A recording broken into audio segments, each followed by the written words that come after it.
Evet, hemen şimdi bu kez de Amerika Birleşik Devletleri'ne gideceğiz ama hızlı gidiyoruz. Değerli bir bilim insanı var, Bahar Uslu. Bahar Hanım şimdi bir uluslararası konferans hazırlığında ama konu da çok ilginç. Daha önce hatırlayanlar olacaktır. Bahar Hanım'la konuşmuştuk, Amerika Birleşik Devletleri'ne bağlanmıştık. Şimdi buradan kendisini dinlemek istiyoruz. Bahar Hanım merhaba, hoş geldiniz. Merhabalar Atilla Bey, ne güzel sesinizi duymak. Sağ ol, bizim için de öyle. Sağ olun. Şimdi nedir bu, bir konferans hazırlığı var 8-9 Mayıs'ta. Bir sizden dinleyelim ve bir de burada neler tartışılacak bir 10 dakikada bize bunları verirseniz çok mutlu oluruz. Tabii severek, aslında bir konferans değil, büyük bir dünya kongresi. Evet, evet, kongresi doğru. Aslında biraz önceki sevgili Adanalı hemşehrimi dinledim. Daha önce tabii takipteyim. Daha önceki İkizlere katliamını dinledim. Anlatacağım konunun biraz bunlarla da ilgisi var. Belki çok ilginç bir tesadüf.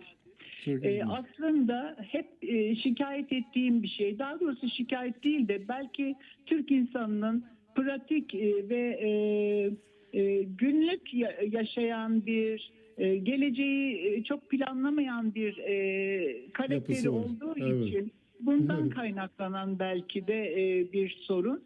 Yani İkizdere ve güzel Adana'mızdan farklı değil aslında değineceğim konu.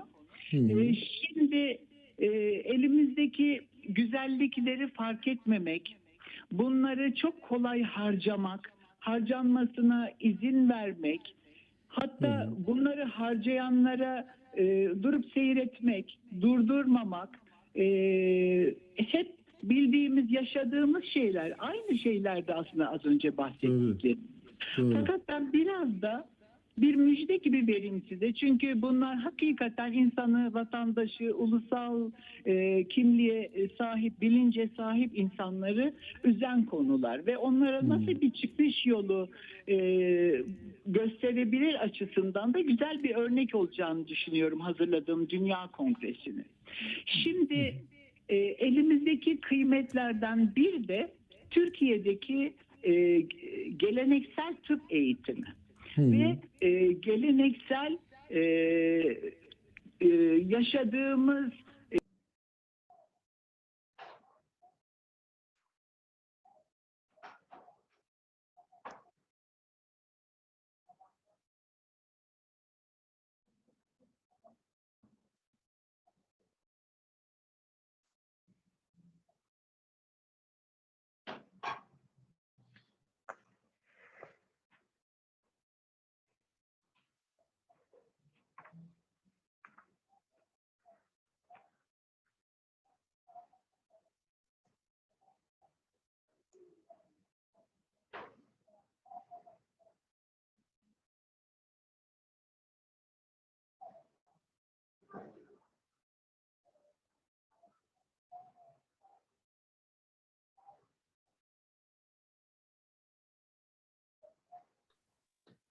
Hocam merhabalar. Merhaba. Ufak tefek teknik aksaklıklar yaşıyoruz hocam.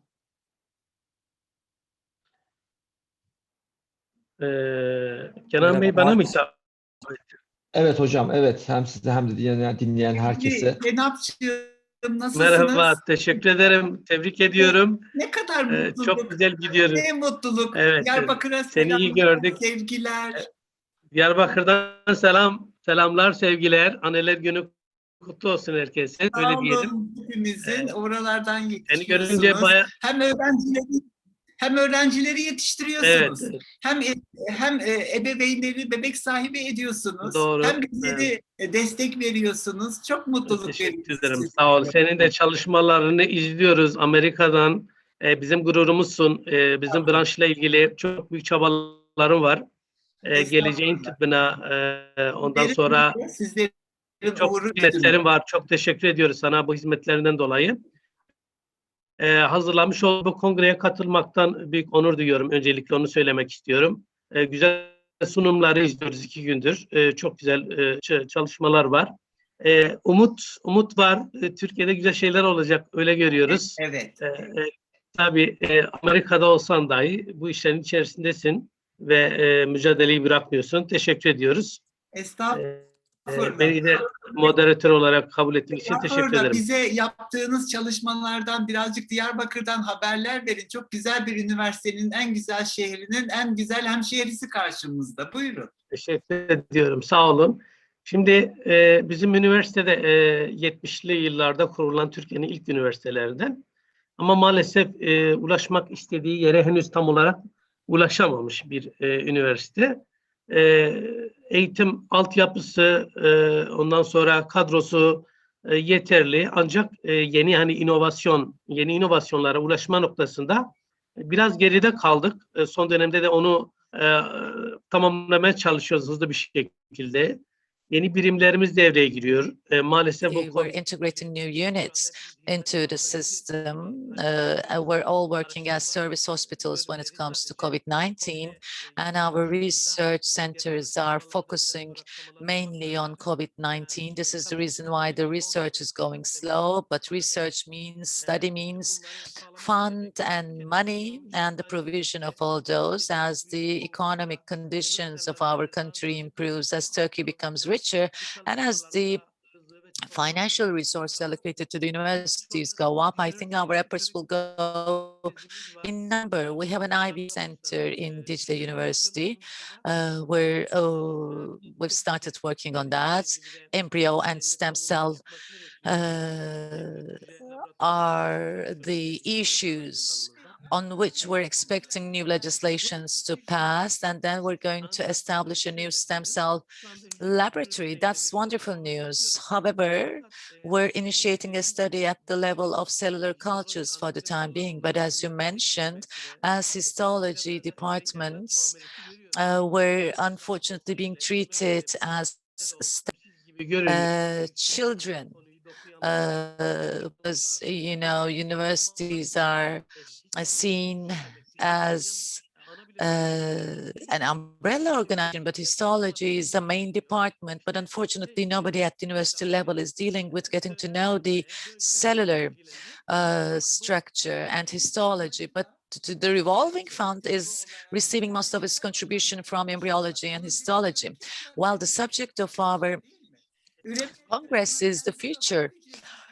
Embryos, stem cells, etc., will be discussed together with the genetics experts. Of course, they're going to be the directors of those laboratories, therefore informing the authorized people on those matters and talking about our areas of work and informing them on the problems, potential problems which might arise in front of them in the future. We should be doing all these. I'm just wondering how you see the ideas expressed by the representative of the Ministry of Health. It's quite positive, and this is thanks to your efforts, obviously. I know how much you worked on that, and I know how much you spent efforts to introduce and promote our departments. Our expert colleagues have their own problems they're experiencing at the hospital level. You're mentioning about all those as well. I think there's going to be a new awakening in Turkey on that matter. And together with orphaned diseases, I think genetics is going to go through a brand new revolution. There is a long way distance to be covered by genetics, but this obviously requires a multidisciplinary work, and it requires a proper planning about the future.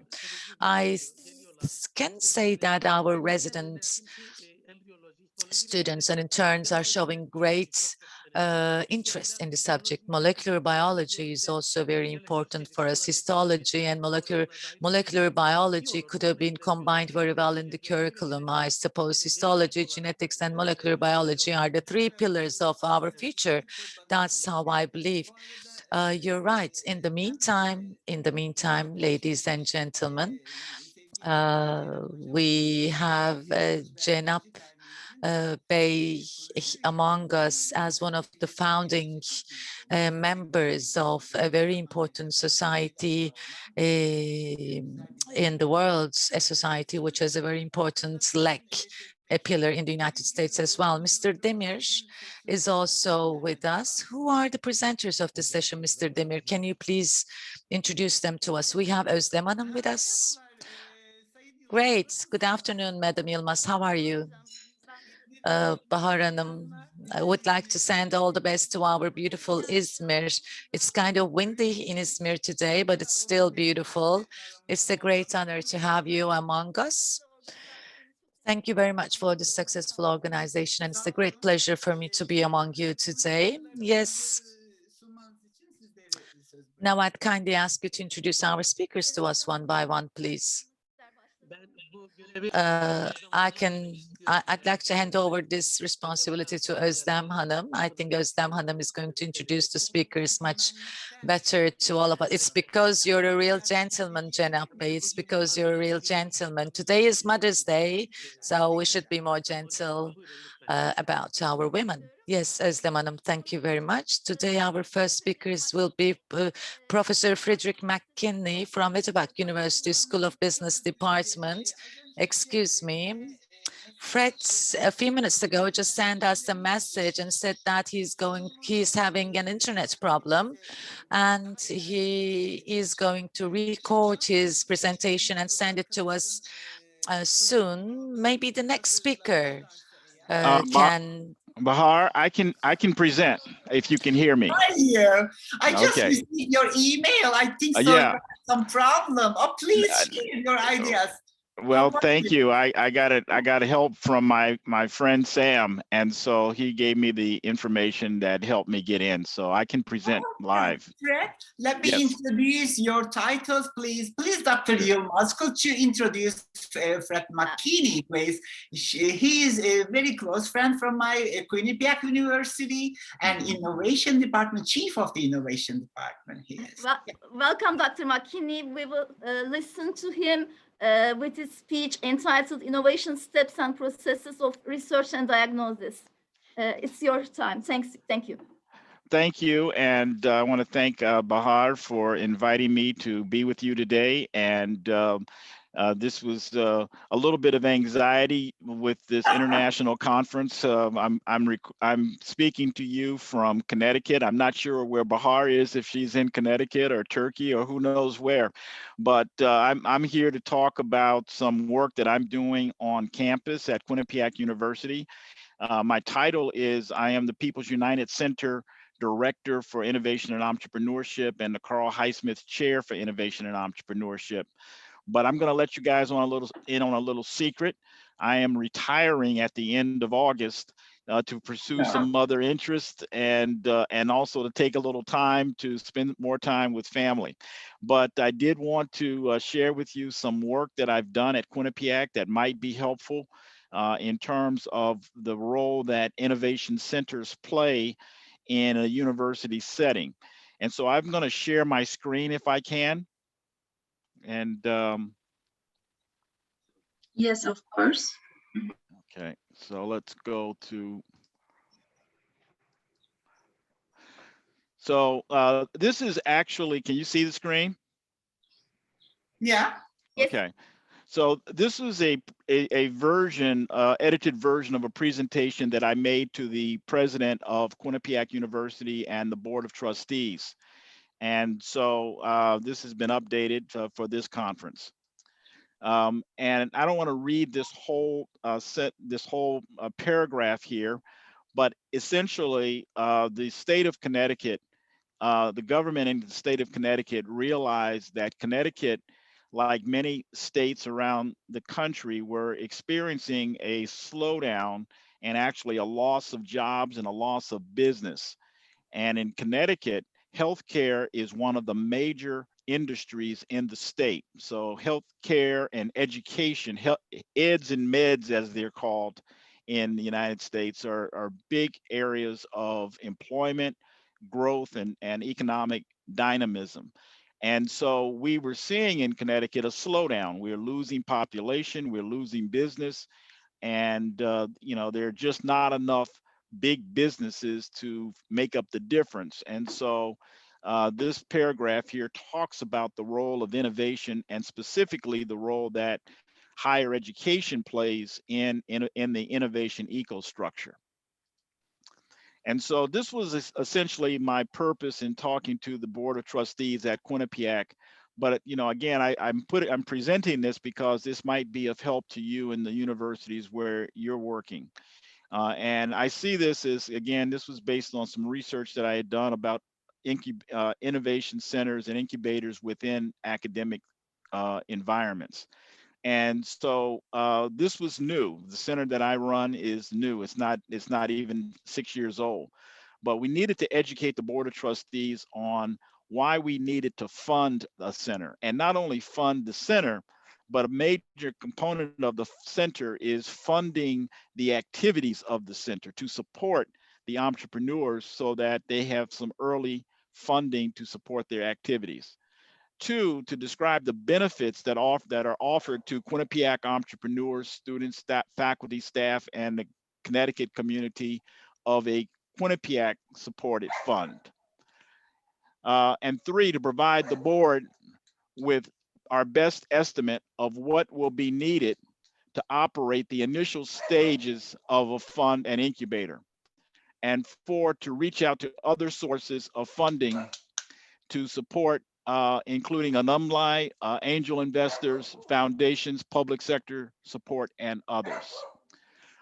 You hear my dog in the background, so let me grab him real quick. Hey, come here. It's fun. He doesn't like this presentation, I guess. So, okay. So here is the, did an analysis of what's going on at Quinnipiac. But again, I found this to be the case at many universities that were now trying to implement centers of innovation and entrepreneurship. And the current state, I describe it as unconnectedness. So faculty is focused on student education, but are unconnected to each other. The limited but essential capital resources on campus in schools of business, engineering, CAS, health sciences, medicine, and law, but unconnected in terms of entrepreneurial development on campus.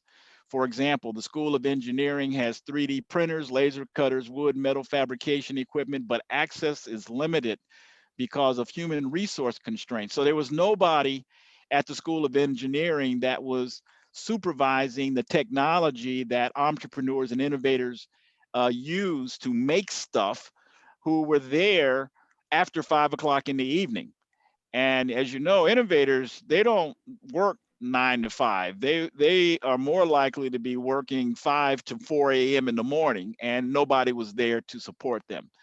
So the QU resources were also unconnected to the broader business community. So the relationships between the really significant and substantial intellectual capital on campus was not connected to the business community that has needs that faculty can address. And students who do pursue entrepreneurship after graduation receive very little, if any, support from Quinnipiac. So, we were in the business of providing them with essentially a traditional educational experience, but that's where it ended. So to me, that's a problem. And so the vision that I shared with the leadership at Quinnipiac is that we develop and support an entrepreneurial ecosystem on campus and the greater Quinnipiac community. Creativity, innovation, entrepreneurship, explosion, making QU a known leader in entrepreneurship and in innovation. So if you're going to do this, you should do it well and want to establish yourself as a leader in this space. Systematically build the entrepreneurial ecosystem from ideation to market entry. And so in our entrepreneurship classes on campus, we spend a lot of time talking about ideation and even, some very early stage entrepreneurial activity, but we really were not in the business. We didn't have the vision of seeing these students as actual business owners, as actually taking their ideas to the market. And we needed to build a stronger relationship with world-class innovators and companies. As you all know, you need the support of innovators outside of the academic environment to help with the development of these businesses. And there's so many examples of that today. I mean, if you look at even, I heard the last talk was, on a little bit on COVID. I mean, the Moderna vaccine, a lot of that development took place at MIT. And with the support of the Broad Foundation, Eli Broad was a philanthropist and entrepreneur who died recently, but he was responsible for providing some of that early stage funding at MIT's Entrepreneurial Center, which birthed the Moderna business. So the founder of Moderna was a faculty member from MIT. The future state, a vibrant entrepreneurial ecosystem of student, staff, faculty, entrepreneurs supported by the People's United Center, new business formation and innovation technologies developed with and for corporate investors of the center, healthy financial returns, which is really important. And I have a brief slide. I'll talk about that. And QU become a regional and national leader in entrepreneurship education. The incubator becomes part, and this innovation center becomes part of the greater New Haven economy. And we also established some relationships. CONCAT is a local community-based organization that I also sit on the board of that works in the inner city with underrepresented groups. And I'm a firm believer that innovation can take place anywhere, including with and from people who you don't expect. And so, you know, this was essentially my ask of the university. We needed the funds to support, and I can give you some specifics here, how much I was asking for. I'm still working on this before I leave, and I think there's a good chance that we're going to get some of this money. And this tells you again what we're looking for and what the plan was. We were going to get the initial money from the QU endowment. You know, the endowment of a university is like their firstborn.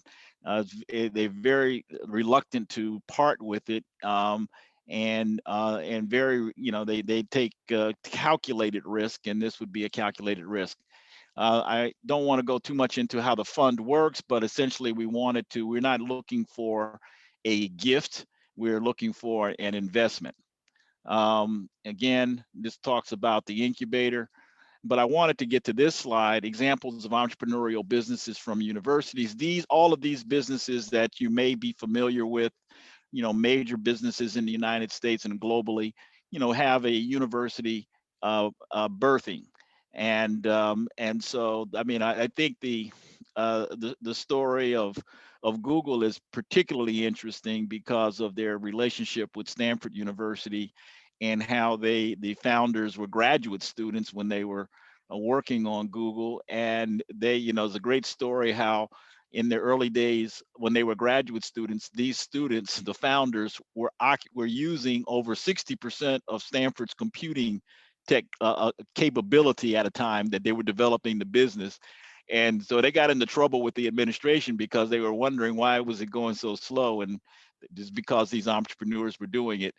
So the leadership at Stanford, instead of fighting with the entrepreneurs, said, you know what, we'll support you, we'll even invest in you, and you know, who knows where this is going to go. They didn't know what search was. They didn't know how these entrepreneurs were thinking about documenting and digitizing information, but they said, let's take a flyer on it. Well, that investment that Stanford made in Google turned into several $100 million in additional profit for the university because of that initial relatively small investment. So it was probably one of the best investments that any academic institution ever made in a student-led entrepreneurial venture. So I'm going to stop there and maybe take some questions. I know I'm probably a little bit over my 15-20 minutes, but I'm open for questions from the audience.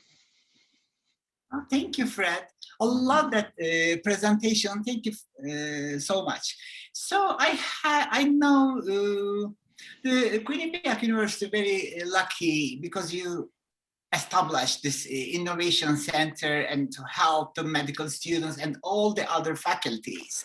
Yeah. So could you explain us what is the practical way if for example, a medical student has some great idea, but no financial support, and what is the first step? I mean, do you have any effort to looking for the ideas like polls or enquetes or something, or coming to your office, or are they preparing something to giving you? Yes, thank you for that question, Bahar. And in fact, you're going to hear from a group of medical students who came out of the, they were doing great work before they even heard of the center. And so they were developing a business. And you're going to hear about their business in a little bit. But what the center did was to support them. We did that we have a pitch competition for students on campus, and there is a cash award for the winners of the pitch competition that the entrepreneurs who receive that cash can do with that money whatever they want, but we know entrepreneurs are probably going to invest that money in their business. And so that's one thing that we did. And in the process of preparing for that pitch competition, the center met with many of the entrepreneurs who were pitching. And what we did is we provided them guidance and contacts and information. And so this conference is really kind of an example, a manifestation of some of the work that we do at the center, because the presenters that you will hear from Quinnipiac were the winners of this year's pitch competition. So they are the winners. And so this, when I knew that this was happening, I said, you know what, this would be a great opportunity for you guys, not to make a pitch, but to explain to innovators and the entrepreneurial community what you're doing, because who knows? Because what happens is when you have entrepreneurs and innovators talking, somebody might be listening that says, you know what, I know somebody who might be interested in helping these young entrepreneurs fulfill their dreams. So that's an example of what the center does is through our pitch competition and through some other things, we're providing some cash, not a lot of cash, but if we are successful in our approach to the trustees to get the money, then we'll have more money. How much was it? How much was the pitch competition money? Yeah. Well, they won. The first prize winners this year won $3,000. The second prize won $1,500, and the third prize won $500. And we had 27 students that participated this year, and it was down this year because I think everything was on Zoom. But in 2009, and we didn't have it last year because of the pandemic. But in 2019, when we had the live event, pre-COVID, we had 63 students pitch their businesses, which was phenomenal. And one of those, the winner in 2019, is now working in an accelerator that's affiliated with MIT. And so they were able to leverage their success at our pitch competition to get invited to participate in the accelerator at MIT, and their business is launched and they've already received the first round of financing. So that's the kind of story, but that's a missed opportunity for the university, because the university could have invested in those students while they were students, and they've got a viable product that is probably going to have a shot at making some money. Right. Let me introduce these students. Are they?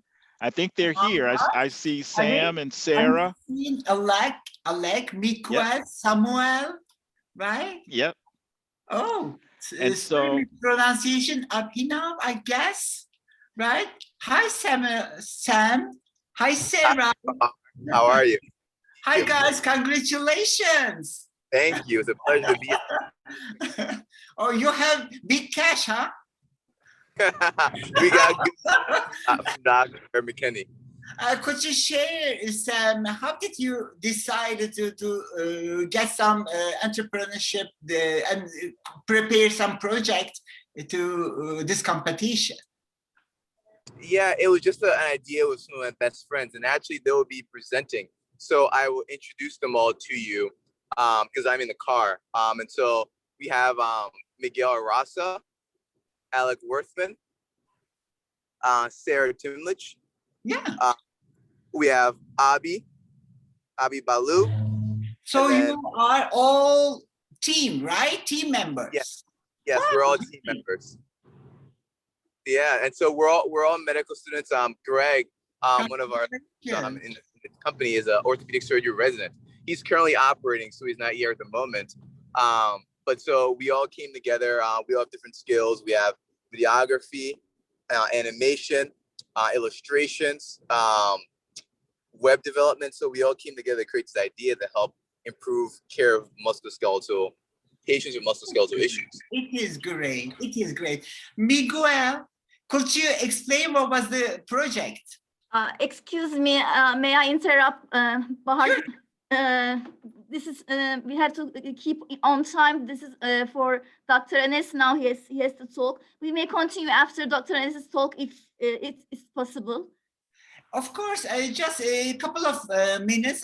I think so we can share. Just I would like to say hi to Miguel and Sarah and Habina. And hi guys, congratulations again. Yeah, sorry about the time depending. So nice to meet you, and congratulations also. I'm very inspired with Dr. Fred's talk, and nice to meet you guys all. We will continue with you soon after Dr. Enes has talked. Okay, sure. See you soon. Okay, thank you.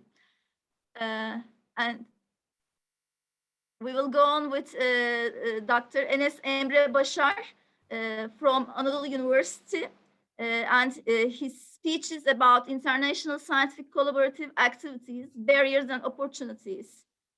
Your time now. Emre'cim hoş geldiniz. Merhaba hocam. Özellikle bu kongrenin hazırlanmasında çok büyük emek Merhabalar hocam. Bütün takımınızı bizlerle birlikte You had great efforts in organizing this conference. I'd like to thank you on behalf of the Congress and on behalf of our association. Çok teşekkür ediyorum hocam. Ben de sizinle çalışmak gerçekten büyük bir gurur, onur ve çok working with you is a great honor and happiness for us.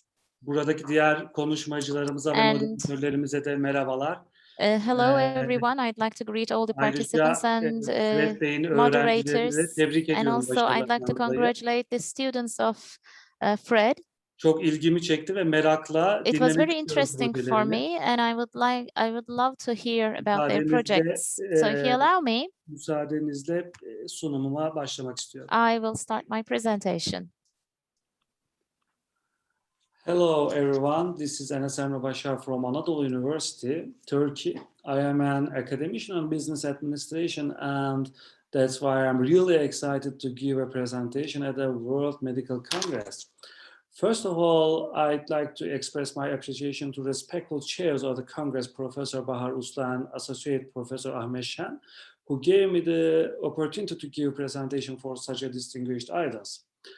As known, science is increasingly global and becoming a global enterprise.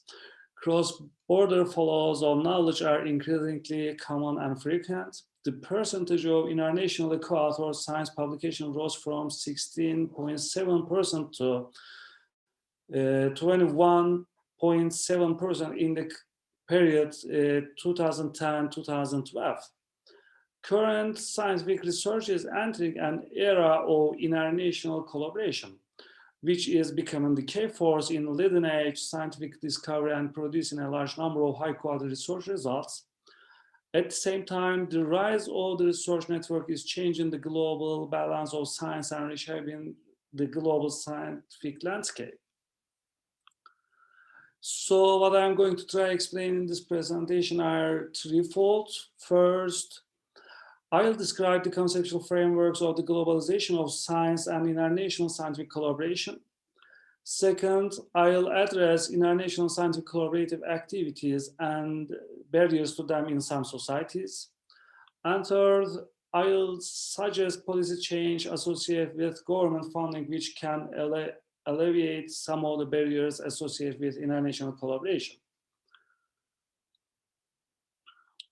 The globalization of science may be explained by the following reasons. First, the globalization of science is similar to economic globalization, which is a result of the international division of labor among researchers, and scientific activity is increasingly coordinated at the global scale. Second, new scientific discovery or innovation is not a simple linear input-output process. Their nature is complex and non-linear because it's full of uncertainty and risk. Third, with the increased specialization of knowledge production, closed innovation has shifted to an open innovation paradigm. Fourth, humanity faces many overwhelming global challenges such as COVID-19 pandemic, climate change, energy security, pollution, and so on, which are interdependent and interrelated. Fifth, rapid progress in transportation and information communication technology, such as high-speed internet, has reduced the cost of travel and communication, which makes cross-border collaboration a possibility. The globalization of science is manifested in various forms, such as international co-patenting networks, international patent citation networks, international co-authorship networks, international publication citation networks, international academic conferences, global talent mobility networks, and R&D collaboration networks. At the end of the 20th century, theories of small world networks and scale-free networks were proposed in sequence with one stream of articles mainly focused on network analysis. Wagner and Ladysdorff showed that the rapid growth of international collaboration could be attributed to self-organization or preferential attachment.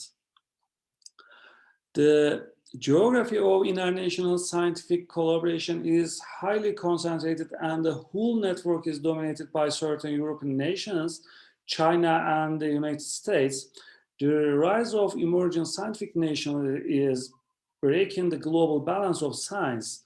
The geography of global science has evolved from a bipolar world to a multipolar world. At the same time, the main center of gravity of global knowledge production is shifting from the west towards the east and from the north to the south. Over the past 2 decades, R&D funding has increased globally, contributing to tremendous growth in global science publication output. While the United States still maintains its position at the top R&D contributor, China has steadily increased expenditures and publication outputs, leading the world in total publications since 2016. This increase in research has built a worldwide network of scientists participating in international and international collaboration. If we come to the second title of my presentation, in a recent research conducted by Matthews et al., deriving on nationally representative surveys of scientists in a societies, it's attempted to assess the importance of international collaborations to scientists, the extent of their participation in such collaborations, and the barriers they perceive to such collaborations. Overall, scientists in this study saw value in international collaboration, although levels of participation varied greatly. Among the countries in their sample, India and Turkey in particular had lower levels of participation in international collaboration. 52% of Indian scientists indicate that they had not worked with any international partners in the past 12 months, despite 84% saying it was important. Similarly, 94% of Turkish scientists believed international collaboration was important, but 49% indicate they had no partnership in the last year. These results match data demonstrating that approximately 18% of Indian and 25% of Turkish publications have international co-authors.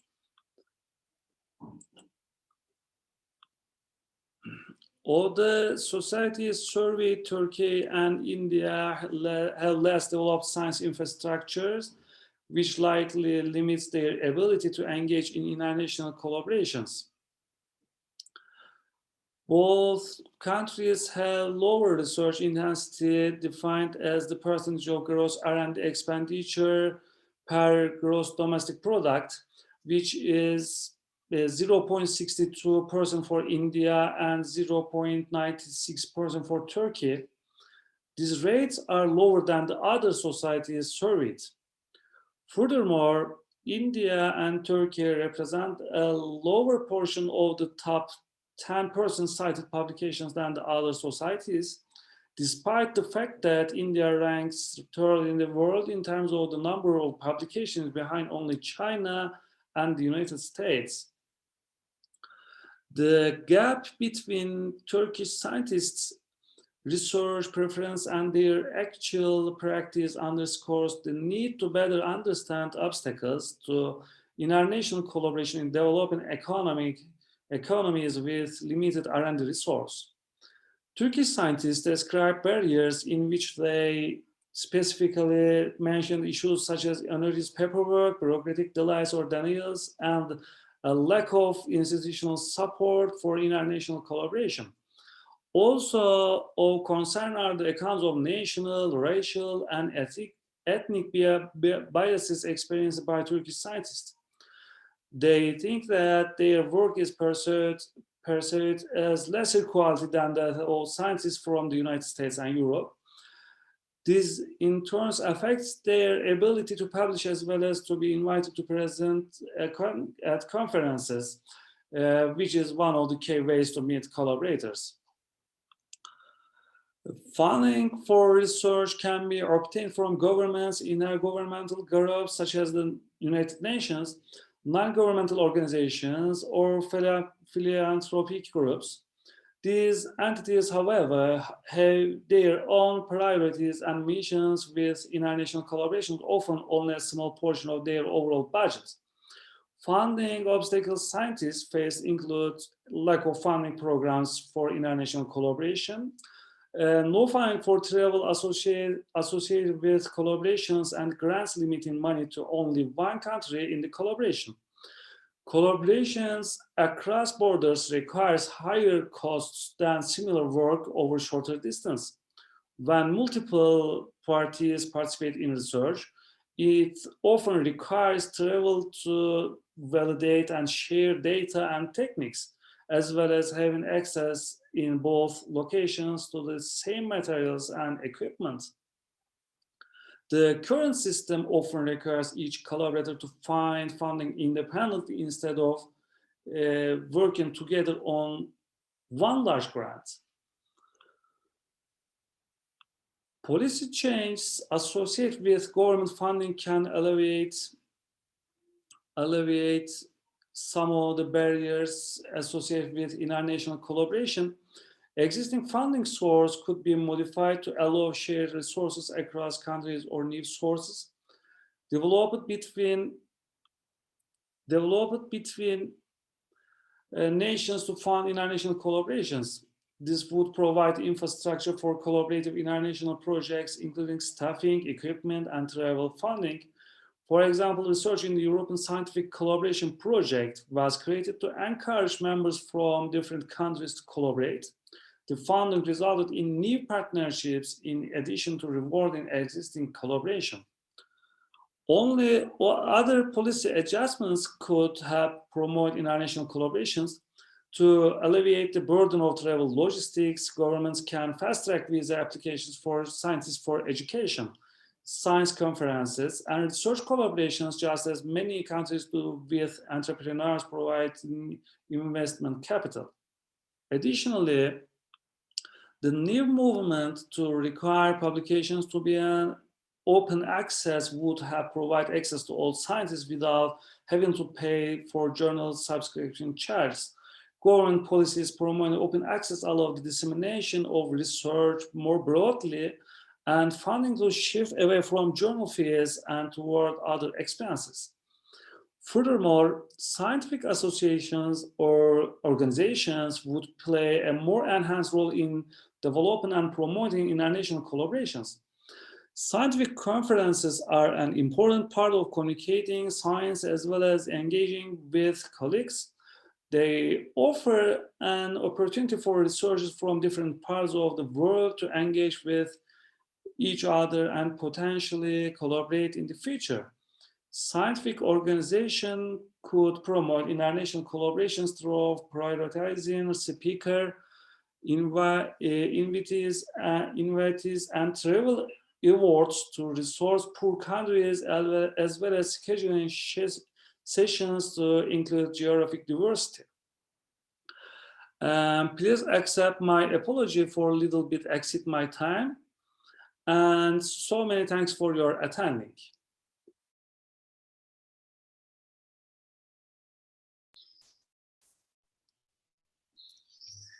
Congratulations, it was great speech, really, Dr. Bashar. And I'm asking the attendees, is there any questions?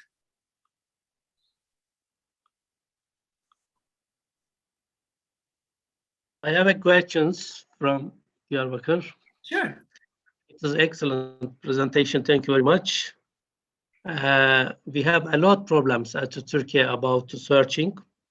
There is no yet or source, equipment, and financial and economic problems. I'm wondering that if there a reverse brain drain is solved that problem or not. Can you answer my question? You mean founding problems or something, financial problems or solving? Was the suggestion? Was his suggestion? Reverse brain drain from United States or Europe to I'd like to answer in Turkish. Sure, sure. Şimdi, of course. Well, there is a great problem of financial support in our country. And of course, we need to think about the alternatives as well. As you may appreciate, we are facing financial problems as the country. And of course, there are some negative effects of COVID-19, and the academicians have some problems in terms of mobility, but we hope that this will not continue as such. Well, I also see the questions in the Q&A box. For instance, there is the European Scientific Collaboration Project. This is a project supported by 39 countries, approximately 50 organizations. And I am the Turkey representative of this project. Sorry to interrupt, Emre, but all the questions are related to this European Scientific Collaboration Project. So they are asking for some information about this project. So could you please explain that? And please also tell us what is your role in this? Yes, of course. As I said before, the European Scientific Collaboration Project has 1.65 million euros of projects. So there are approximately 50 organizations and bodies funding this project. And we also conduct activities for this project, and there are various ways of using this fund. For instance, there can be the TÜBİTAK for device and projects, and also some research projects can be accepted. In addition, there are some projects, including the field of medicine. Kenan Demir, for instance, is the moderator here. He had some projects, and there are some outputs of this project. So the books were published. As far as I know, there will be some continuity of this, and I hope that there will be a European Scientific Collaboration Project funded project. There can be. Is it only publications? No, we also have some support for other scientific researchers. We can also support research projects. We can provide material, equipment, or travel and accommodation expenses support. And we also have some condition of working with European partners. Our aim is to encourage cooperation. So do we have any condition of being a Turkish national? Because we have some American champions here, students. And they have received certain rewards, for instance. So is it limited? Well, the participants should be from European Union and European Union candidates, I mean, candidate states to European Union membership.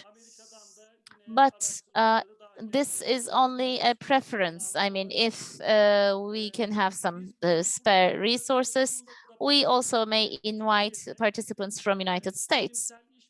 As I said before, in terms of scientific collaboration, if there is a will to do a project in collaboration, then it is supported, because we are quite lagging behind this international collaboration.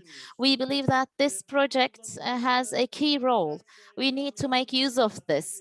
And also, we will be very happy that if your circles can use this project, because so far we have already supported many researchers, and also we have some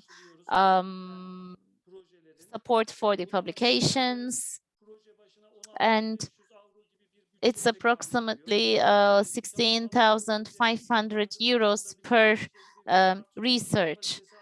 So that we can have, you can have more access to your publications, citations are increased, and of course, we also have supports for research projects up to 100,000 euros per project. Thank you. Yes, the moderators. Well, thank you very much for this speech. And when we say finance, I'm also curious about some things. In some projects, the target is R&D. In some projects, the target is patent. So what is your condition? Well, in this project, the important key point is to have scientific collaboration. Of course, the results are important, but in addition to that, we want to provide the ground to the scientists to get together, just like the organization of a meeting. Well, it is also included. Yes, organization of an event is also included, but mostly we support projects, scientific researches, and publications that involves international collaboration. Yes. Okay. Thank you very much. Guys, Alex, Sam, and Miguel. I think so. Congress committee decided to give this presentation, Dr. Bashar's presentation, to give in some details about your projects and application. That's why we have to interrupt your session. Please share your session after Dr. Bashar. Ben son olarak müsaadenizle bir şey eklemek istiyorum. Buradan soruları görüyorum tabii. Bu bizim fona başvuruyla alakalı Doktor Kenan Demir Bey de bana kendi alanında olduğu için, kendi alanınızda olduğu için Doktor Kenan Demir Bey ile iletişime geçilebilir. Ayrıca bizim resmi web sitemiz var. Web sitemizden de gerekli bilgiler alınabilir. Contact our website. Bilgileri de yine Kenan Bey sanıyorum duyurularda duyurusunu yapacaktır diyorum. Also in our Congress web page. You as well. You can get into contact with us. For the all over the world medical students and project winners, right? Thank you. Ben de Enes Emre Başar hocama teşekkürlerimi bildirmek istiyorum. Güzel bir sunumdu. Çok faydalandık. Yeni bir pencere de açtı. Ben de ilk This defa has been a wonderful presentation. This has opened up new horizons in front of us. We will evaluate this and we're going to pursue this. I think we're going to work jointly. Of course, our purpose here is to make sure that our country can benefit from this fund as much as possible and we can come up with quality work. We're expecting to see everybody's support. Your applications are more than welcome. If you would allow me, I would lastly say something. I know I've exceeded my time. I'd like to celebrate the Mother's Day of all mothers who are with us today, primarily my own mother, who's a teacher as well. And I'd like to send you my warmest love and respect. Thank you very much. Sanıyorum Alek I think Alek Workman wants to be a panelist. He has written a We fixed it. message to me, but I think I couldn't manage that. I think so. We have some new presentation from Quinnipiac School of Medicine and pitch winners, right? Yes, would it be okay if I shared my screen? Hi guys again.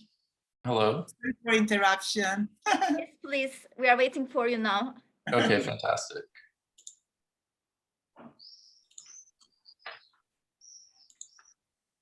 All right, are you able to see my screen? Yeah. All right, fantastic. Sarah, do you mind kicking us off? Sure. So, hi everyone. We are MSK Curbsider, and this is our team. We'll show you a picture of all of us. So, our team is made up of medical students and residents. We all have a passion for medicine and streamlining and improving the process of patient care.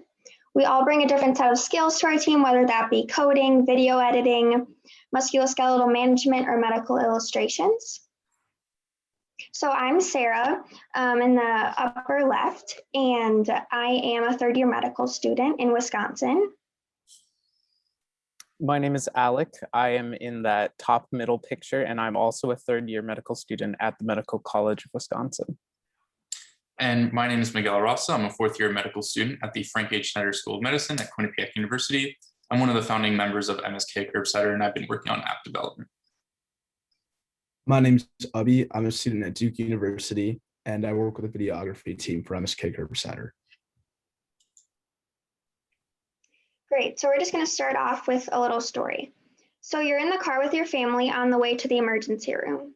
The pain is excruciating, like nothing you've ever felt before. Just minutes prior, you fell off a ladder onto your cement driveway. Once you arrive at the hospital, you are told that the wait will be more than 2 hours until you can be seen by a doctor. 2 hours later, you are seen by an emergency medicine physician who does an initial eval and then states that an orthopedic consult is necessary. 5 hours pass when an orthopedic surgeon is finally able to leave the operating room to examine your leg. The surgeon says you have a tibial fracture and then explains the appropriate management to the emergency medicine physician. You have now been here for 7 hours, 5 of which were just waiting for a physician who understood musculoskeletal management to see you. What if these 5 hours could be completely eliminated with no need for the orthopedic consult? What if the emergency department had something that was easily accessible with no time delays and walked them through diagnosing and managing a musculoskeletal complaint? This is where we, MSK Curbsider, comes in. And I'll hand it over to Abhi now to talk about silos of medicine. Hey, yeah. So in the American healthcare system, we are composed of various silos with medical personnel specializing and operating in each of their own spheres or silos. So here we have orthopedic surgeons, urgent care providers, emergency medicine providers, and administrators at the top that kind of oversee all of the medical system. So while this sort of division of labor allows for a great deal of precision and highly tailored care, it can unfortunately also result in a lack of communication and interaction across divisions as providers become increasingly specialized. This presents itself in the form of mismanagement of musculoskeletal complaints in the emergency department. So what's their solution to that? As Sarah kind of alluded to earlier, our solution or our innovation is collaboration. We intend to create a product that will facilitate collaboration between all these various silos that you see here with the specific purpose of improving care for orthopedic patients in the emergency department. And we'll do so via a point of care evidence-based clinical resource for emergency medicine and urgent care providers. This educational resource will detail the procedural steps and materials necessary to inform necessary to inform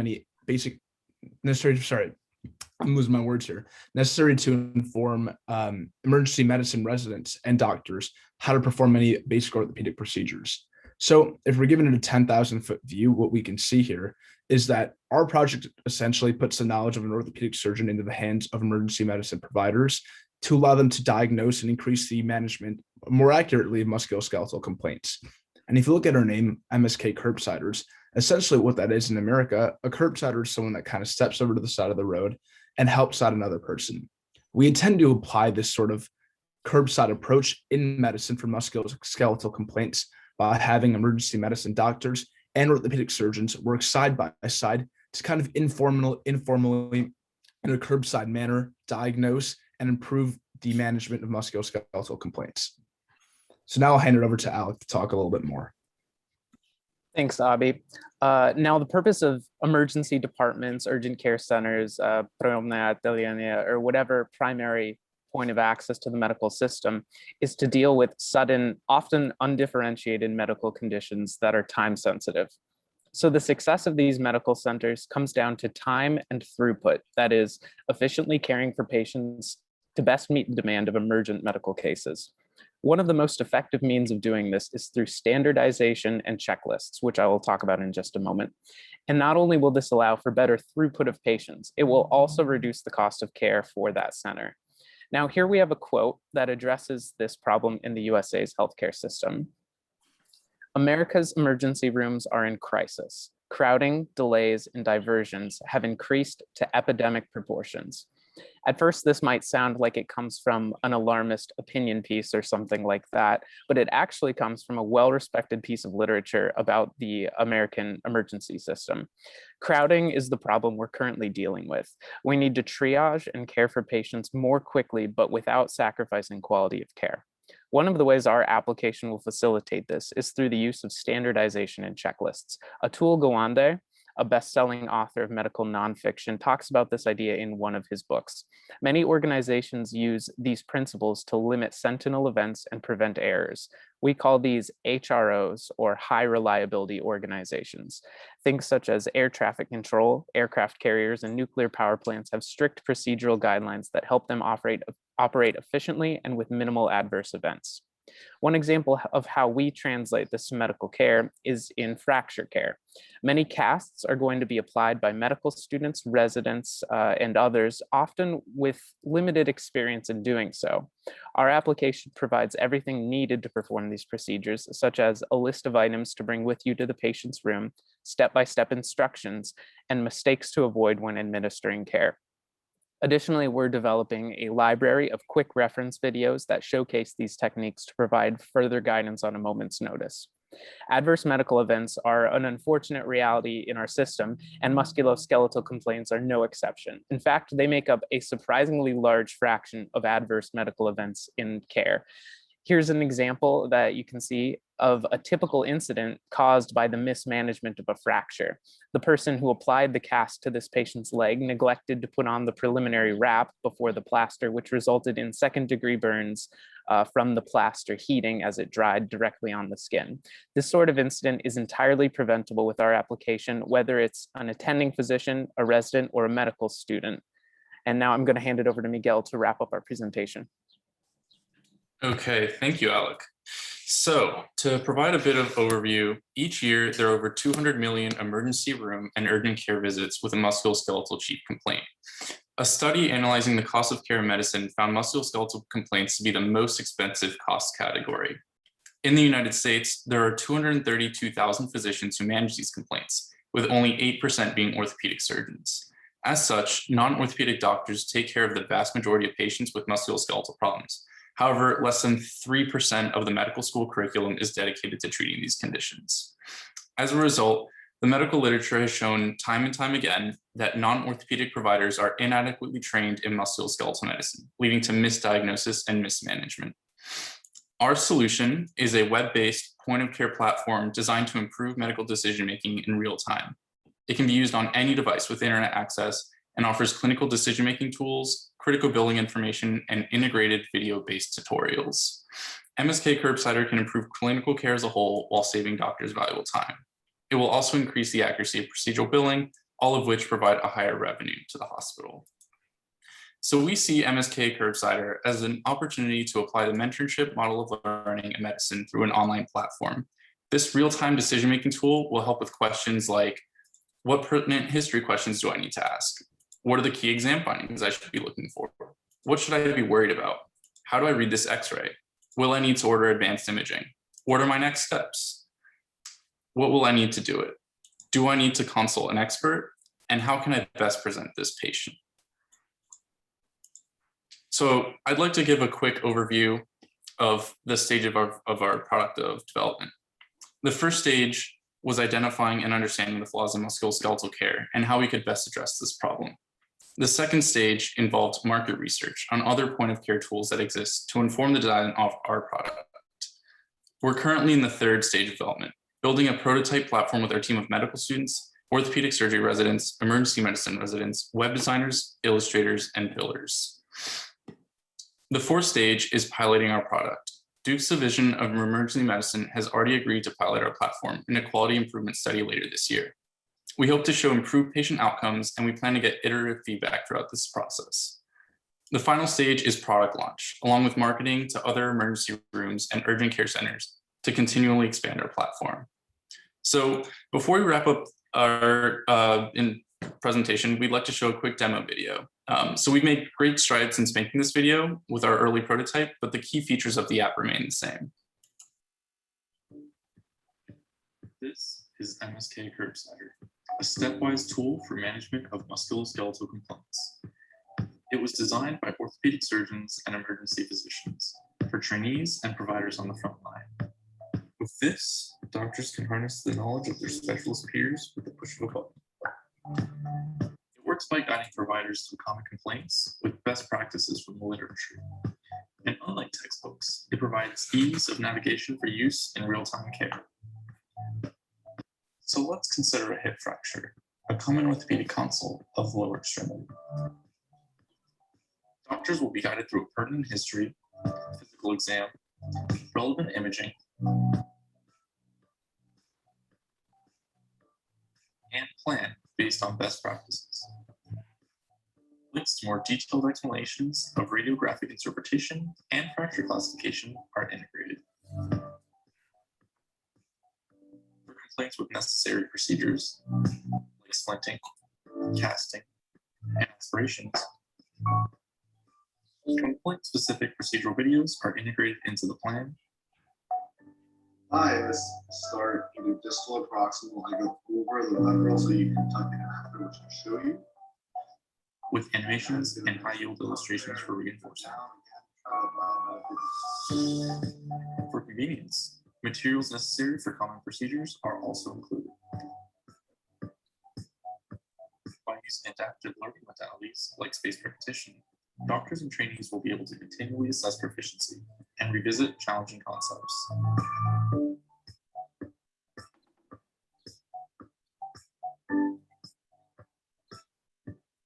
By leveraging these features, doctors will easily diagnose, manage, and treat musculoskeletal complaints.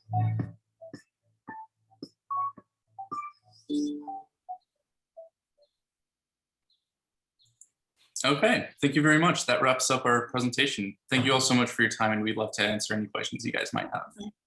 Thank you, guys. Congratulations. I impressed your presentation, really. And also, I would like to invite you in our Congress next session about artificial intelligence in medicine.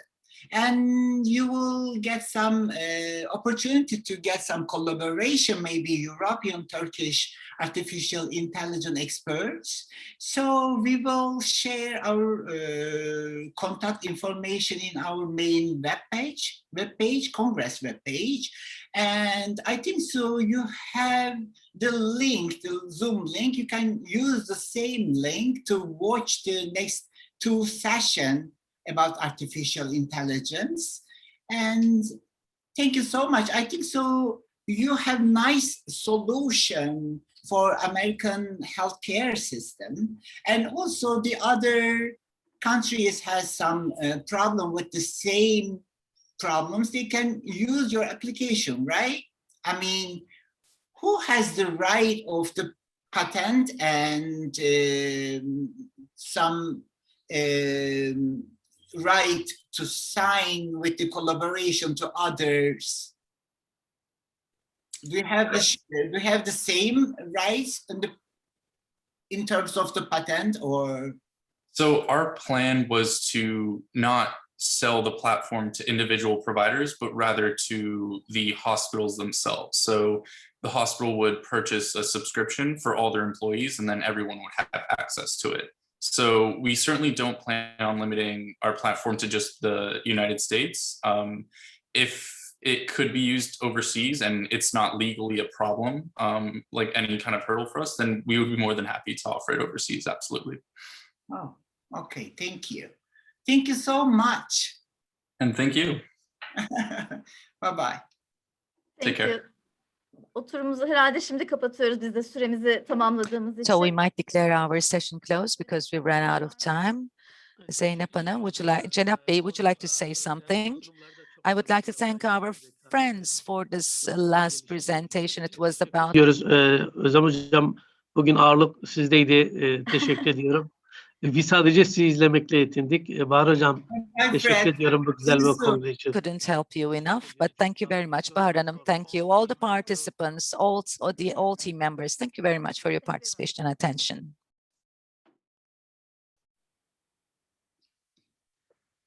Oturum kapanıyor herhalde, değil mi? Evet, sanırım. Evet hocam, ben yeni oturum açacağım diğer session için hemen. Teşekkür ederim. Sağ olun.